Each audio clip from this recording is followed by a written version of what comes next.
4000த்திற்கும் மேற்பட்ட கோவில்களில் கும்பாபிஷேகம் நடத்தியதாக பீத்திக்கொள்ளும் முதலமைச்சர் ஸ்டாலின் அவர்களே, ஆன்மீக புரட்சி ஆட்சி என்று அடித்துவிடும் அல்லேலூயா பாபு அவர்களே, கும்பாபிஷேகம் தொடர்பான இந்த கேள்விகளுக்கு பதில் தெரிவீர்களா? எல்லா கும்பாபிஷேகமும் பொதுமக்கள் பக்தர்கள் நன்கொடை நிதியால் நடத்தப்பட்டது. அரசின் பணத்திலோ அல்லது கோபாலபுரத்து குடும்ப சொத்திலோ இல்லையே.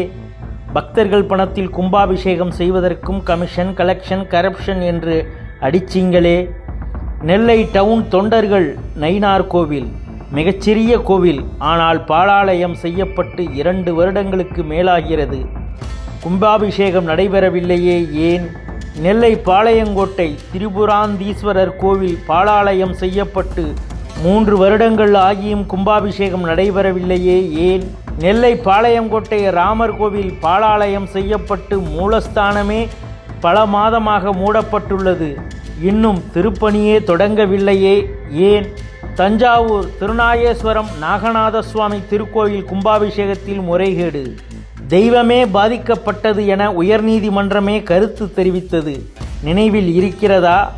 திருப்பணி முடியவில்லை, அதன் முன் கும்பாபிஷேகம் நடத்தக்கூடாது என்று IIT அறிக்கை கொடுத்த பின்னும் அவசரமாக கும்பாபிஷேகம் நடத்தினீர்களே, எதற்காக?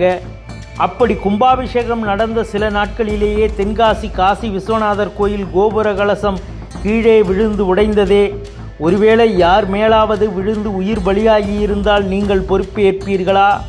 வாசுதேவநல்லூர் அர்த்தநாரீஸ்வரர் திருக்கோயில் பாலாலயம் செய்யப்பட்டு சுமார் 1.5 ஆண்டுகள் ஆகிவிட்டது, இன்னும் பணி ஆரம்பிக்கவே இல்லையே. நடராஜரின் பஞ்ச சபைகளில் ஒன்றான குற்றாலம் சித்திர சபை பாலாலயம் செய்யப்பட்டு 1 ஆண்டுக்கு மேலாகியுள்ளது, இதுவரை எந்த பணியும் நடைபெறவில்லையே ஏன்? தென்காசி மாவட்டம் குருவிகுளம் ஒன்றியம் சாயமலை உமையொருபாக ஈஸ்வரர் திருக்கோயில் 3 வருடங்களுக்கு முன் 10/4/2023 தேதியில் பாலாலயம் செய்து 8 மாதத்தில் கும்பாபிஷேகம் செய்யப்படும் என்று சட்டமன்றத்தில் அறநிலையத்துறை அமைச்சர் அறிவித்த நிலையில் இன்று வரை எந்த வேலையும் நடைபெறவில்லையே ஏன்? கீழப்பாவூர் ஒன்றியம் கீழப்பாவூர் சிவகாமி உடனுறை திருவாலீஸ்வரர் திருக்கோயில் பாலாலயம் செய்யப்பட்டு 2 வருடங்களுக்கு மேலாகியும் இன்னும் பணி முடியவில்லையே ஏன்?